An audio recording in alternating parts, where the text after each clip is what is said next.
Hello বন্ধুরা, তোমরা সবাই কেমন আছো? আশা করি তোমরা সবাই ভালো আছো।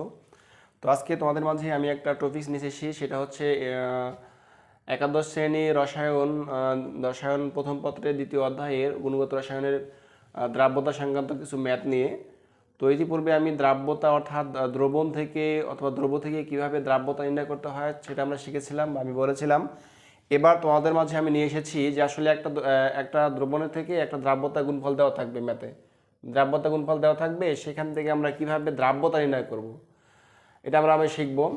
তো এই দ্রাব্যতা থেকে আসলে আমরা আরও কিছু পেতে পারি, সেটা হচ্ছে এই দ্রাব্যতাকে আমরা যেমন লিটার মোল পার লিটারে হোক বের করব, আবার বের করতে পারি গ্রাম পার লিটারে হোক বের করতে পারি। তো আমরা আজকে সেটাই শিখব যে কিভাবে একটা ম্যাথের মধ্যে দেওয়া থাকবে দ্রাব্যতা গুণফল, হ্যাঁ দেওয়া থাকবে, সেখান থেকে আমরা দ্রাব্যতা বের করব। আসলে কীভাবে বের করব, তো এই জন্যে আমরা আসলে দ্রাব্যতা গুণফল সম্পর্কে একটু ধারণা নেই আগে। তো দ্রাব্যতা গুণফল আসলে কী জিনিস? আমরা ইতিপূর্বে দ্রাব্যতা সম্পর্কে ধারণা পেয়েছি যে দ্রাব্যতা হলো যে প্রতি 100 গ্রাম দ্রাবকে দ্রব্যের আসলেই যত গ্রাম দ্রবীভূত হয় বা যত গ্রাম দ্রব্য দিলে সেই দ্রবণটা সম্পৃক্ত হয়, সেটা হচ্ছে দ্রবণের দ্রাব্যতা। তো এখানে আমরা শিখবো যে দ্রাব্যতা গুণফল কী জিনিস। যে দ্রাব্যতা গুণফল হলো, আমরা লিখেছি যে নির্দিষ্ট তাপমাত্রায় কোনো স্বল্প দ্রবণীয় লবণের সম্পৃক্ত অবস্থায়, অবশ্যই মনে রাখবা যে দ্রাব্যতা গুণফল যেখানে রয়েছে সেটাই অবশ্যই থাকবে কি অবস্থা?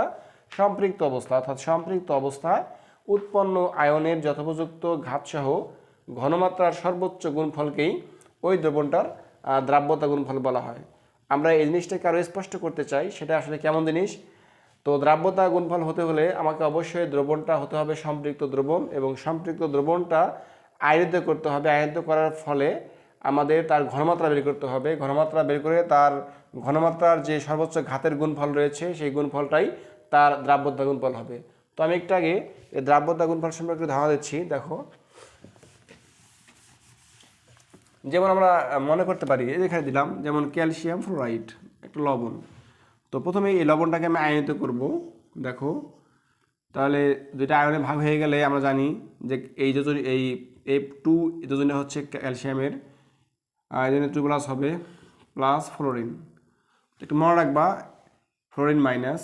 তো এখানে যে লবণটা রয়েছে, যে যার কাছে যত পরমাণু রয়েছে সেই পরমাণুটা তার সাথেই আগে সামনে থাকবে, এবং উপরে চার্জটা কি হবে? চার্জটা হবে যে পরেরটার কাছে যা আছে সেটা তার আগেরটার, অর্থাৎ এই 2টা হচ্ছে ক্যালসিয়ামের দিয়েছি আমরা, আর এর সাথে আছে 1, এই 1টা হচ্ছে ফ্লোরিনের। আমি আবার বলতেছি যে যখন আয়নিত অবস্থা করবা কোনো লবণ, সেটা আমরা কীভাবে করব?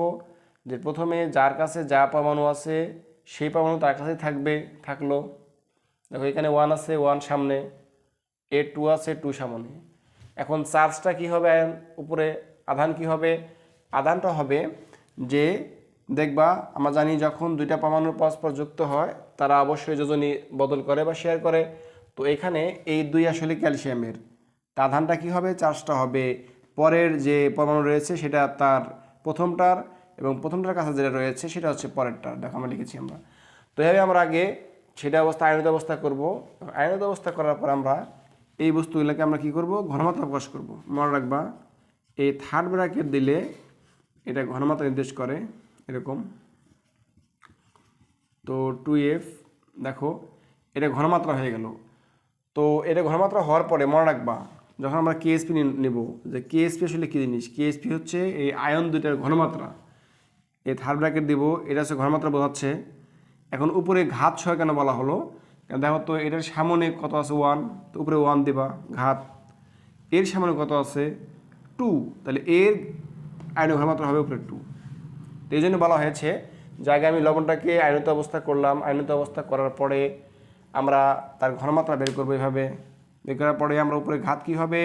যে তার সামনে আয়নের সামনে যত পরমাণু আছে, অণু আছে, তার উপরে ততগুলো হবে। এর 1 আছে, উপরে 1 না দিলেও চলে। এর রয়েছে সামনে 2, আমরা এই জন্য ঘাতটা নিয়েছি উপরে পাওয়ার 2। এইভাবেই আমরা এটা কেএসপি হয়ে গেল। যদি মনে করো যে এটা আসলে দ্রাব্যতা হচ্ছে এস, এটা হচ্ছে তাহলে 2S হবে। এবার বের করি এখানে, তাহলে দেখো এখানে, তাহলে এটা এস, ওকে, গুণন এটা হচ্ছে আমরা জানি 2S, এই 2S তার উপরে স্কোয়ার। তাহলে কত হবে এখানে? দেখো এস গুণন 4s², তার মানে হচ্ছে 4x³ তো এটাই হচ্ছে কেএসপি। দেখো, তো এখানে যদি আমাদের কেএসপি মান জানা থাকে তাহলে অবশ্যই আমরা এস বের করতে পারবো, কোনো সমস্যা নেই। তো আমরা ইনশাল্লাহ এভাবেই শিখবো আমরা। তো আমি একটা ম্যাথমেটিক্স প্রবলেম দেখো আমি হোয়াইট বোর্ডে লিখেছি, সলভ করব। কীভাবে করবো দেখো। তো প্রথমে হচ্ছে আমি লিখেছি যে 25°C তাপমাত্রায় ক্যালসিয়াম ফ্লোরাইড এর দ্রাব্যতা গুণফল কেএসপি দেওয়া আছে এটা। তো এখানে একটা কথা বলে নেই যে দেখো এই এককটা দ্রাব্যতা গুণফলের এককটা কিন্তু কনস্ট্যান্ট না, এটা পরিবর্তন হতে পারে বিভিন্ন যৌগের ক্ষেত্রে বিভিন্ন রকম হয়। আর এটা আমি কীভাবে করব দেখবা। তো আগে দেখবা এখানে যে আসলে পরমাণু মোট কয়টা আছে, যেমন এখানে ক্যালসিয়ামের একটা আর ফ্লোরিন হচ্ছে দুইটা, তাহলে তিনটা। তাহলে তার এককটা হবে আসলে মেইনলি এককটা হচ্ছে যে ধরবা আগে মোল পার লিটার, এটা মেইন একক দ্রাব্যতার। তো দ্রাব্যতা গুণফলের একক হবে, এটা থাকবেই। আমি গুনবো যে কয়টা পরমাণু রয়েছে, দুইটা তিনটা। তো প্রতিটার সামনে আমরা উপরে 3 দিয়ে দেবো। দেখো এটার উপরেও 3 দিব। তো এটা কত হবে তাহলে যে মোল কিউব পার লিটার কিউব, তখন এই যৌগটার দ্রাব্যতা গুণফলের এককটা হয়ে যাবে মোল কিউব পার লিটার কিউব। যদি এরকম থাকতো যেমন এই যৌগটার ফেরিক হাইড্রোক্সাইড, দেখো এর এককটা দ্রাব্যতা গুণফল মানে কেএসপির একক কত হবে, এককটা হবে এরকম, তিনটা একটা চারটা আছে, এই জন্যে এককটা হবে মোল 4 বা লিটার পার 4 এরকম। তো আমরা শিখলাম আসলে দ্রাব্যতা গুণফলের এককটা নির্দিষ্ট কনস্ট্যান্ট না, ও তার উপর বেসিস করে অর্থাৎ যৌগটার উপর নির্ভর করেই তার এককটা হবে। এবার এখন ম্যাথটা একটু করবো। দেখো একটু 1 নম্বর সমস্যা সলভ করবো। নাম্বার 1 সলভ কীভাবে হবে একটু দেখো। তো প্রথমে কী দেওয়া আছে যে এত ডিগ্রি সেন্টিগ্রেড তাপমাত্রায় ক্যালসিয়াম ফ্লোরাইডের দ্রাব্যতা গুণফল দেওয়া আছে কেএসপি এত, তাহলে তারা দ্রাব্যতা চেয়েছে ক্যালসিয়াম ফ্লোরাইডের দ্রাব্যতা কত, খুব ইজি একটা অঙ্ক। তো প্রথমে যেটা করবা যে এটা আয়নিত অবস্থা করবা, যে ক্যালসিয়ামের আমরা বের করব প্রথমে আয়নিত অবস্থা। দেখো কী হবে তাহলে ক্যালসিয়াম বলছিলাম যে যা যারটা থাকবে তা তারটা যা পরমাণু তার কাছে 1 না দিলেও চলে, প্লাস দেখো প্লাস এফ এর সামনে 2, এর 2 আছে 2, চার্জ কী হবে এ 2 এর হবে উপরে থ্রু, আর এরটা এর চার্জ কী হবে এর সামনে যত আছে -1 মাইনাস বা মাইনাস দিতে পারো শুধুমাত্র। তো এটা আমাদের কি হয়ে গেল দেখো, আমাদের কিন্তু আয়নিত অবস্থা হয়ে গেল। আমরা এখন কি করব ধরি লিখবা যে ধরি ক্যালসিয়াম ফ্লোরাইডের প্রথম দেখো প্রাথমিক অবস্থায় যখন বিয়োজিত হয় নাই, এটা কিন্তু যখন বিয়োজিত হয় নাই তখন প্রাথমিক অবস্থা কিন্তু 0 0 ছিল, মানে প্রাথমিক অবস্থায়। যখন কোন নির্দিষ্ট সময় পরে এটা বিয়োজন হয়ে গেছে, ধরলাম এটা বিয়োজনের পরে ধরলাম এটা এস পরিমাণ বিয়োজিত হয়েছে, তাই এটা সামনে কত আছে এটা 2s পরিমাণ হয়ে গেছে। অর্থাৎ প্রাথমিক অবস্থায় এটা কিন্তু প্রাথমিক অবস্থা। দেখো দেখো প্রাথমিক অবস্থায় এটা বিয়োজন হয়নি, মানে এটা আগের অবস্থায় আছে, এস মোল আছে মনে করো, মোট এস মোল। তো এটা 0 0 ছিল, এখন এই এস মোলটা বিয়োজন হয়ে এখানে যেহেতু 1 আছে 1s, এটা হচ্ছে সামনে 2s মোল সৃষ্টি হয়েছে। আর এটা আর সাম্যাবস্থা সৃষ্টি হবে এরকম, দেখো নিবারভাবে ধরবা আয়নিত অবস্থা করার পরে আসলে এখানে কত মোল আছে এটা এস ধরলাম এটার এস, এটা হচ্ছে 2s। তো আমরা এখন বের করবো, দেখো কীভাবে বের করবো, ডিরেক্ট বের করতেছি আমরা। তো তো আমরা এখন একবার ডাইরেক্ট নিব, অতএব দ্রবণটার কেএসপি কত হবে দেখো, আমরা জানি কেএসপি সমান এই দ্রবণটার ঘনমাত্রা নিবাম কে ক্যালসিয়াম থার্ড ব্র্যাকেট একবারে করব, কারণ দ্রাব্যতা গুণফলকে অবশ্যই ঘনমাত্রা প্রকাশ করতে হবে। আয়ন দুইটার নিলাম, তো এর সামনে পাওয়ার 1 আছে দাও সমস্যা নাই, গুণন তারপর এর কত আছে এফ, টুয়েফ নেওয়া যাবে না, কারণ টুয়েফটা যখন ঘনমাত্রা প্রকাশ করবে 2টা উপরে চলে যাবে। ওকে, তাই আমাদের 2টা উপরে চলে গেল। তো আমরা মান বসাবো জাস্ট, এটা কি ছিল এস, দেখো এস গুণন এটা ছিল 2s তার উপরে স্কোয়ার, দেখো স্কোয়ার তার কথা হচ্ছে এস গুণন 4x স্কোয়ার, তাহলে আমরা পাইলাম 4s³। তো কেএসপি আমাদের পাইলাম 4s³। একটু দেখো আমাদের কেএসপির মান জানা আছে, আমরা একটু পুট করি। দেখো এখানে করতেছি, দেখো তাহলে কেএসপি পাইলাম কত 4s³।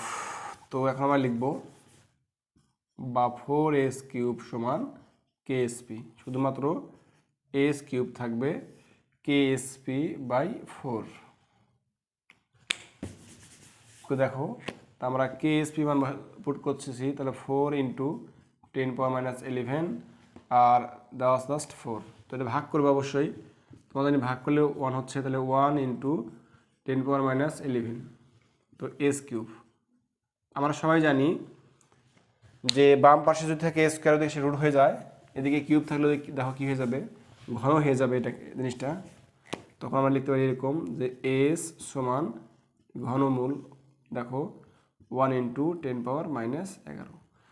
তো তোমরা অবশ্যই ক্যালকুলেটর ইউজ করে এর ঘনমূল মানে এটা কীভাবে লেখা যায়, 1 ইন্টু 10⁻11, মানটা 1/3। দেখো, তো তোমরা একটু এটাকে কাজ করবে ক্যালকুলেটর দিয়ে হিসাব করে যে অ্যান্সার হবে ওই অ্যান্সারটাই বা ওই মানটাই হচ্ছে এই দ্রাব্যতা। যেহেতু এসকে আমরা এস দ্বারা করেছি দ্রাব্যতা অথবা প্রকাশ করেছি, এই জন্য এই মানটাই হচ্ছে তার দ্রাব্যতা। তো এই দ্রাব্যতা তোমরা মোল পাইটা হিসাব করতে পারো। ওকে, আমাদের ম্যাথ শেষ হয়ে গেল প্রথমটা। এভাবেই আবার বলতেছি কীভাবে করবা, প্রথমে যে যৌগটা আছে সেই যৌগটার আয়নিত অবস্থা করবা। আয়নিত অবস্থা করার পরে তার পরমাণু বা ঘাতগুলা, তার পরমাণুগুলো দিয়ে দিবা, সামনে কত বা উপরে কত দেওয়ার পরে আমরা জানি কেএসপি হচ্ছে তার ঘনমাত্রার, যে আয়ন দুটা করার পরে আয়নের ঘনমাত্রার যে ঘাত সহ গুণফল ছিল সেই গুণফল বা ঘাত সহ গুণফল নিবা, নেওয়ার পরে সে মান বসে দিয়ে এইভাবে ক্যালকুলেশন করলে অবশ্যই তো মানটা পেয়ে যাবে। ওকে, তো আমরা এখন নেক্সট করবো একটা অঙ্ক। দেখো একটু প্রায় সেম, বাট এখানে একটা জিনিস রয়েছে যে গ্রাম পার লিটার, একটু চেঞ্জ। তো আমরা আগেরটা করেছিলাম মোল পার লিটারে বের করলাম, তো আমরা 2 নম্বর অঙ্কটা করব গ্রাম পার লিটারে। আমরা কীভাবে করবো একটু দেখো, তো একই রকমভাবে করব। দেখো 2 নম্বরে সলভ করব, তো শর্টকাট লিখতেছি। প্রথমে এটাকে আমি আয়নিত করব, যেমন ফেরিক হাইড্রোক্সাইডের আয়নিত রূপ লিখতে পারো,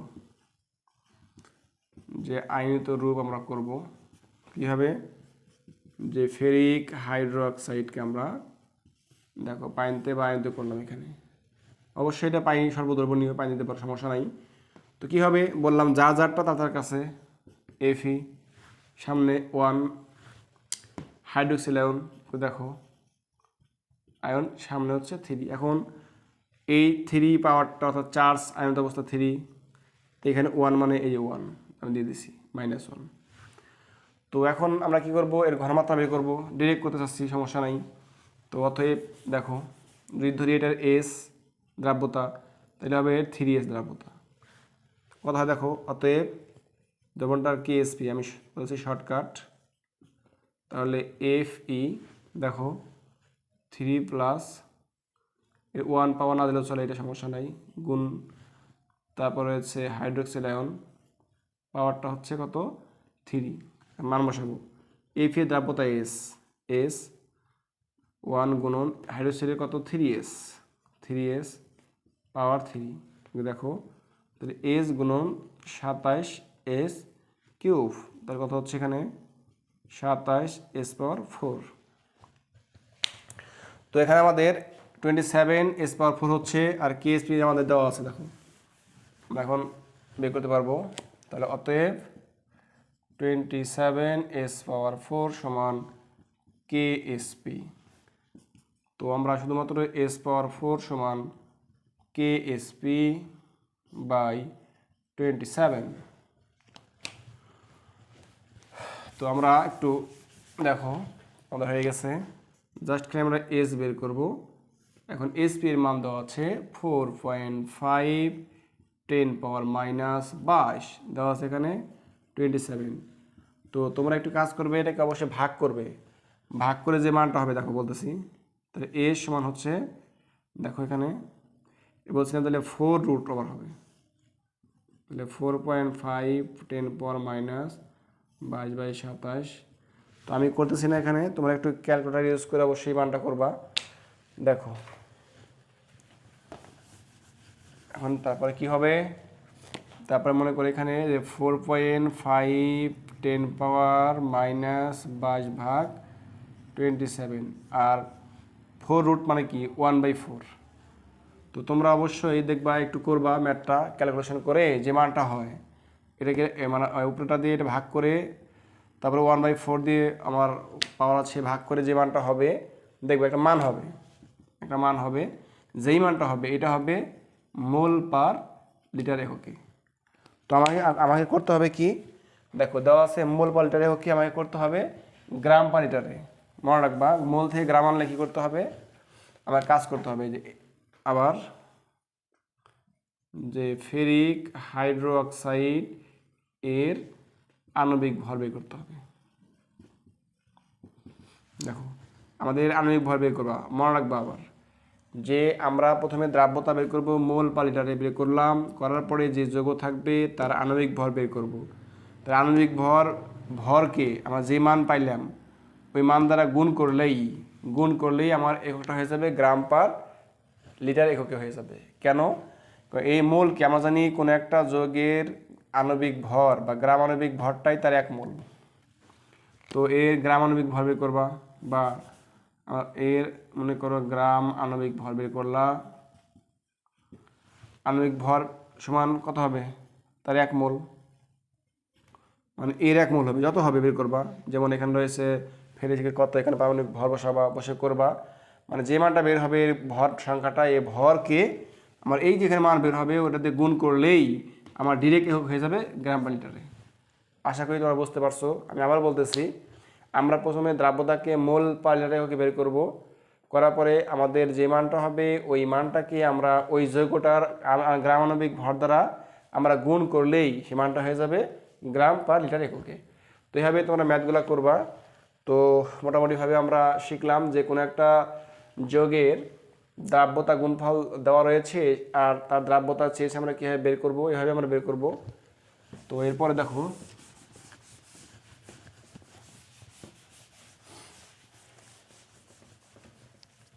আমি এরপরে একটা ম্যাথ যাচ্ছি, দেখো আমরা এখন শিখব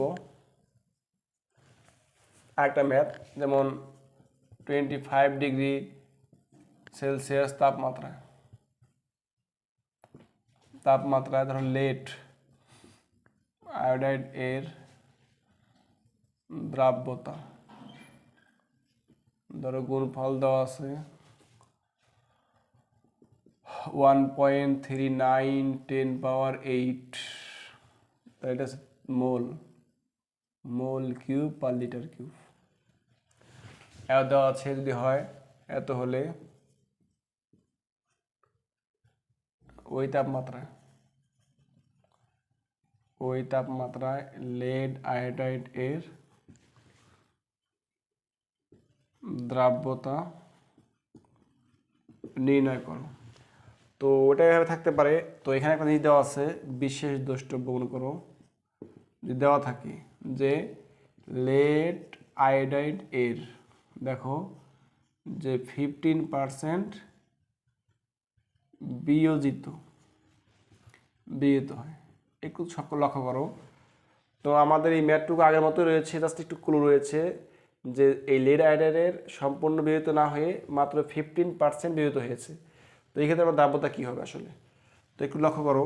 আমরা আগের মতো করবো, যখন সলভ করব দেখো একটু, প্রথমে আমরা বের করব লেড আয়োডাইড এর আয়নিক, দেখো অবস্থা, আয়নিক অবস্থা কীভাবে আগে বললাম, লেড যোগ আয়োডিন, সামনে 2 এর 2, যেহেতু এখানে রয়েছে 2+, এটা মাইনাস। বের করার পরে দেখো আমরা যেহেতু এটা মাত্র 15% বিয়োজিত হয়েছে, 15% মানে কি শতকরা, আমরা বলছিলাম যে 100% মানে কি 100 গ্রামের মধ্যে মাত্র 15% বিয়োজিত হয়েছে। যদি 15% অর্থ হচ্ছে দেখো যে 15/100, 0.15 মাত্র এত পার্সেন্ট বিয়োজিত হয়েছে। তাহলে দ্রাব্যতা হয়েছে মাত্র এত পার্সেন্ট। তাহলে প্রাথমিক অবস্থায় আমি এস ধরি এটাকে, এটা হচ্ছে 2s, কিন্তু বিয়োজিত হয়েছে কত পার্সেন্ট, বিয়োজিত হয়েছে মাত্র 0.15%। তাহলে এর সাথে ওই 0.15 নিবা, এর সাথে গণন 0.15 নিবা। দেখো অর্থাৎ এই যৌগটার প্রাথমিক অবস্থা ছিল 0, নির্দিষ্ট সময় পরে এই যৌগটার দ্রাব্যতা হয়েছে মাত্র 0.15, এর 1.15। তো আমরা ধরলাম যে দ্রাব্যতা হয়েছে প্রথমে এস, ধরলাম এর 2s। তাহলে একটা নির্দিষ্ট সময় পরে যে মোট দ্রাব্যতার এস এর এত পার্সেন্ট, অর্থাৎ এই বস্তুটা এস এর এই দ্রাব্যতার এত পার্সেন্ট বিয়োজিত হয়েছে। তাহলে এস এর এত পার্সেন্ট মানে কি, তো এস গুণ এত, আবার আয়োডিন এর এই 2s এর এত পার্সেন্ট, দেখো আমি এটা নিয়েছি এইভাবে। তাহলে অতএব আমি বের করবো এখন কেএসপি। তাহলে কী করবো এখন, আগের মতো এই লেট ঘনমাত্রা দেখো গুণন আয়োডিন, পাওয়ারটা উপরে চলে যাবে। কত আছে এটা দেখো, তাহলে 0.15 দেখো এস, এটা কিন্তু 15 দেখো গুণন এর কত রয়েছে দেখো 0.30, কারণ গুণ দিয়ে দেবো আমরা একবারে 10.1 2 দেখে 3 এত এস স্কোয়ার। দেখো আমাদের এটা হয়ে যাবে। কেএসপি মান দেওয়া আছে আমাদের, কেএসপি কত দেওয়া আছে এখানে, যাই হোক এখানে আমাদের কেএসপি মনে করো না থাকবে। তো আমি আবার বলতেছি যে আমাদের যখন এরকম থাকবে যে একটা যৌগ কত পার্সেন্ট বিয়োজিত অবস্থায় আছে বা হয়েছে, তখন অবশ্যই অত পার্সেন্ট দেওয়া থাকবে, মানে শতকরায় এত পার্সেন্ট বিয়োজন হয়েছে। তাহলে 100% মানে কি, আমি দ্রাব্যতা নিয়েছি এস, তাহলে এটা এই লেড আয়োডাইড বিয়োজিত হয়ে 100%-এর মধ্যে বিয়োজিত হয়ে এত পার্সেন্ট মানে পয়েন্ট, এস এর এত পার্সেন্ট লেড এবং এস এর এত পার্সেন্ট আয়োডিন উৎপন্ন হয়েছে। কিন্তু তার সামনে যা রয়েছে পরমাণু সংখ্যা আমরা দিয়ে দিচ্ছি গুণ, দেওয়ার পরে আমরা আগের মতোই করবো সবগুলা। দেখো করার পরে দেখো এই দুইটা গুণ দেবো, একটু লক্ষ্য করো। যেমন এখানে রয়েছে কত দিচ্ছি, এখানে রয়েছে 0.15 এস গুণন, এটার উপরে স্কোয়ার করবো, তাহলে এটা রয়েছে বলে 0.30 13 মনে করো দুইবার আছে, তোমরা একটু ক্যালকুলেটার ইউজ করে করবা কেএসপি। তো দেখো এখানে এস স্কোয়ার দেখো আর এস মোট হচ্ছে আমাদের এস কিউব নিবা, নেওয়ার পরে এইটা এইগুলো সব গুণ দিবা, গুণ দিয়ে ওই পাশে পার করে দেবা ভাগ। তো কেএসপি মান দেওয়া আছে, আমি ভাগ নিচ্ছি না, 15 মনে করো গুণন 0.30 একবার দিচ্ছি স্কোয়ার, যাই হোক আর গুণন এস কিউব সমান এটা মান রয়েছে কত 1.39 × 10⁻8। তোমরা কাজ করবে স্কোয়ার করে গুণ দেওয়ার পর যে মান পাবে ও পাশে পার করে দিবে, অর্থাৎ এটার সাথে এটা ভাগ দেবে, ভাগ দেওয়ার পরে যে মানটা পাবো আমরা ওই মানের আমরা ঘনমূল করব, মানে কি এস বের করবো, অর্থাৎ এস বের করে আগের মতো করবো, ঘনমূল বের করলে যে মানটা আসবে ওইটাই তার কি দ্রাব্যতা হয়ে যাবে। ওকে, তো এইভাবেই আমরা ম্যাথগুলো করব। তো এটা হচ্ছে মূল নিয়ম শিখে দিলাম, তোমরা একটু বাড়িতে হিসাব করবে এবং বের করবে। তো যে কোনো যৌগেরই যখনই দ্রাব্যতা গুণফল দেওয়া থাকবে, দ্রাব্যতা বের করতে বলবে, তখন ওই যৌগটা আগে কি করবে আয়নিত অবস্থায় করবে। আয়নিত অবস্থা কীভাবে আয়নিত অবস্থা করবে, যে আমরা বলছিলাম যে ওই যৌগটাকে ভেঙে ফেলবে, ভেঙে ফেলার পরে দেখবা যে যে প্রথম এবং দ্বিতীয়টা যার যার পরমাণু সংখ্যা তার কাছে দেবে আগে, দেওয়ার পরে আমাদের উপরে পাওয়ারটা কত হবে, চার্জটা কত হবে, বা আমরা বলি এটাকে উপরে চার্জ কত হবে, যে পরেরটার কাছে যেটা আছে ওটা প্রথমটার হবে, আর প্রথমটার কাছে যে রয়েছে এটা পরেরটার হবে। এই বসে দিলে ইনশাল্লাহ সবগুলো হয়ে যাবে। যেমন দুই একটা আমরা যেমন যদি বলা হয় এই যৌগটা যে লেড নাইট্রেট, দেখো একটু লেড নাইট্রেট, যেমন 2 3 সে কথা তুমি বলতে পারো যে এটা আসলে কীভাবে আমি আয়নিত অবস্থা করব।